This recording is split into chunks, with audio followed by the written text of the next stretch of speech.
ఓం శ్రీ గురుభ్యో నమః. హరి ఓం. వాగర్ధావివ సంపృక్తౌ వాగర్ధ ప్రతిపత్తయే జగతః పితరౌ వందే పార్వతీ పరమేశ్వరౌ. అందరికీ నమస్కారం.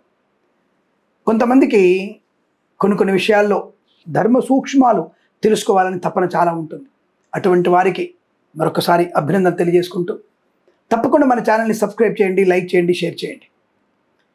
ఇవాళ మన యొక్క పనులు ఆటంకం కలగడానికి, ఆర్థిక స్థితిగతులు పెరగకపోవడానికి, బుద్ధి వికాసము అలాగే జ్ఞానము లేకపోవడానికి, విద్యలో రాణింపు లేకపోవడానికి కారణం ఏమిటి, దాని గురించి ఏమైనా పరిహారాలు చెప్పండి గురుగారు అన్నటువంటి ప్రశ్నకి సమాధానం. ముందుగా మనకి ఈ పనులన్నిటికీ ఒక కారణం, ఒక దరిద్రం కారణం. ఒక దరిద్రం, ఫస్ట్ దరిద్రం అది ఏమిటి? బద్ధకము, నిద్ర. ఈ రెండు కలిసే ఉంటాయి. బద్ధకం ఉన్నవాడికి నిద్ర ఉంటుంది. ఈ బద్ధకము నిద్ర ఎవరికైతే ఎక్కువగా ఉంటాయో వాడు ఎప్పుడు కూడా దరిద్రంతో బాధపడుతూనే ఉంటాడు, ఆర్థిక ఎదుగుదల ఉండదు. ఇక రెండవ కేటగిరీలో ఒక వ్యక్తి వస్తాడు, పోస్ట్ పోన్ మెంటాలిటీ. నానా ఈ పని చేద్దాం, ఓకే అమ్మా తప్పకుండా చేద్దామమ్మా, నో ప్రాబ్లం అమ్మ, నేను ఒక గంట తర్వాత చేస్తానమ్మా ఈ పనిని. పోస్ట్ పోన్ చేయడం. పరీక్షకి ఫీజు కట్టాలి, 2-3 రోజులు లాస్ట్ డేట్ ఉంటుంది. అమ్మగారు నాన్నగారు చెప్తారా, పరీక్ష ఫీజు కట్టేసి త్వరగా అని. రైట్ అన్న కట్టేస్తాను అని చెప్పేసి రేపు పొద్దున కట్టేస్తాను అనడం. ఇప్పుడు కట్టబోయే పరీక్ష రేపటికి పుట్టమని, రేపు నీ ఫ్రెండ్ పెళ్ళో లేదా నీ యొక్క చుట్టాల పెళ్ళో వెళ్ళిపోవాల్సి వస్తుంది. కరెక్ట్గా ఒక్కరోజు ముందు రోజు రాత్రి వచ్చేస్తాను, మర్నాడు నీకు ఫీజు లాస్ట్ డేట్ గుర్తుంటుంది. అమ్మ నాన్న గుర్తు చేస్తారు, నాన్న ఫీజు కట్టేదానా, కట్టుకో అమ్మ, అమ్మాయి ఫీజు కట్టే అమ్మాయి, అమ్మ కడతా మమ్మీ అని చెప్పి రేపు పొద్దున కట్టేస్తాను. ఈ రాత్రి కడితే నీ సొమ్మేం పోయింది? కానీ యూట్యూబ్లో నీకు మంచి మంచి జబర్దస్త్ కామెడీ చూడాలిగా, యూట్యూబ్లో భూతు పురాణం చూడాలిగా, లేదా యూట్యూబ్లో IPL మ్యాచ్ చూడాలిగా. కాబట్టి జస్ట్ మమ్మీ కట్టేస్తాను, జస్ట్ మమ్మీ కట్టేస్తాను అనేటువంటి పోస్ట్ పోన్ మెంటాలిటీ మీ జీవితాన్ని నాశనం చేస్తుంది. 500 రూపాయల ఫీజుతో అయిపోయిన పరీక్ష ఫీజు 1000 రూపాయలకి వెళ్తుంది, డబల్. అప్పుడు అమ్మ నా తిట్లు అంటే, నువ్వు పరీక్ష ప్రారంభంలోనే తిట్లతో స్టార్ట్ అవుతుంది. పరీక్ష కోసం పెట్టే అప్లికేషన్ దగ్గరే మీకు దరిద్రముతో స్టార్ట్ అవుతుంది. అక్కడ స్టార్ట్ అయిన దరిద్రం పరీక్షలు ఎలా పాస్ అవుతారు, ఎలా ప్రిపరేషన్ ఉంటుంది. ఇలా పోస్ట్ పోన్ మెంటాలిటీ ఉన్న వాళ్ళు కూడా నష్టమే కలుగుతుంది. బద్ధకం, నిద్ర, పోస్ట్ పోన్ మెంటాలిటీ. ఇక 4వ కేటగిరీ డిపెండెన్సీ, ఇతరుల మీద ఆధారపడడం. సరే, వ్యాపారపరంగా తప్పకుండా ఇతరుల మీద ఆధారపడాల్సిందే, కానీ కొన్ని స్వయం పనులు కూడా, మనము స్వయంగా చేసుకునే పనులు కూడా ఇతరుల మీద ఆధారపడడం అనేది మనకి నష్టాన్ని కలిగిస్తుంది. ఇక 5వ కోవలో ఉన్నవాడు నిరాశావాది.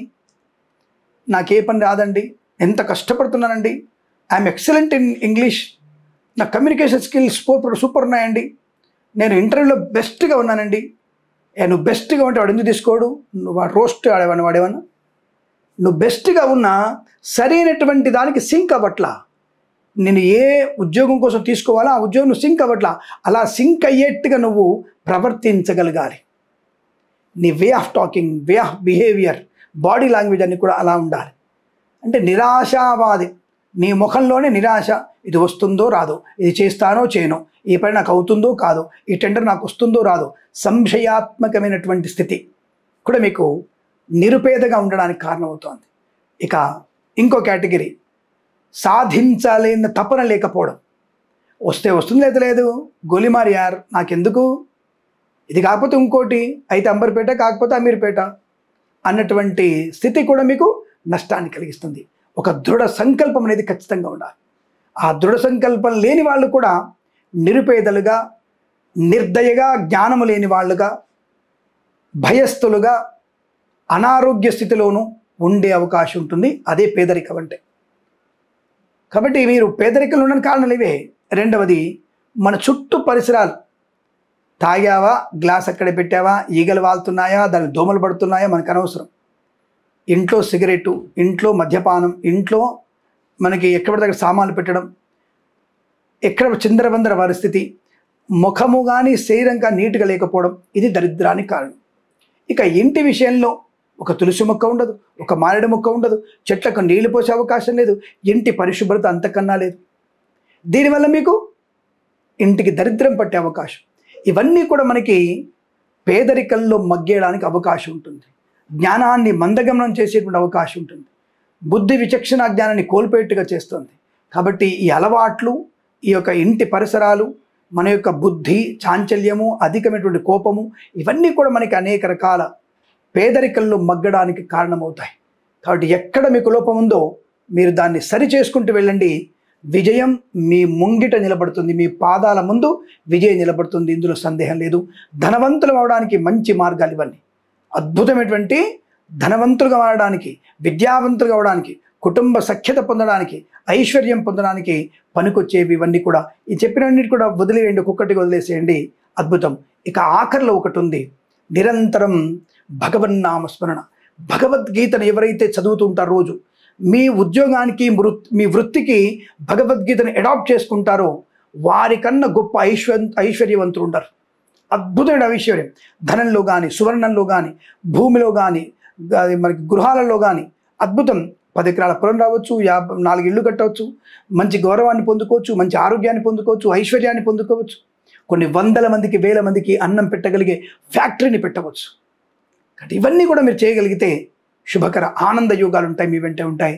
సంకల్పం గట్టిగా ఉంటూ ఒక్కొక్కటిగా మనం చెప్పినటువంటి చెడు వాటిని, విభిన్నమైనటువంటి విషయాల్ని ఏవైతే ఉన్నాయో మన పేదరికం కొరకు, వాటిని ఒక్కొక్కటి వదిలేయండి. ఒక్కొక్క అంచెలంచెలుగా మీరు ధనవంతులు అవ్వడం ఖాయం. ఇది నా మాట, ఇది భగవంతుడు చెప్పిన మాట. ఇది గుర్తుపెట్టుకోండి. తప్పకుండా మీకు అష్టైశ్వర్య ప్రాప్తి పొందాలని కోరుకుంటూ సర్వేజన సుఖినో భవంతు. ప్రేమతో మీ కిరణ్ శర్మ. నమస్కారం.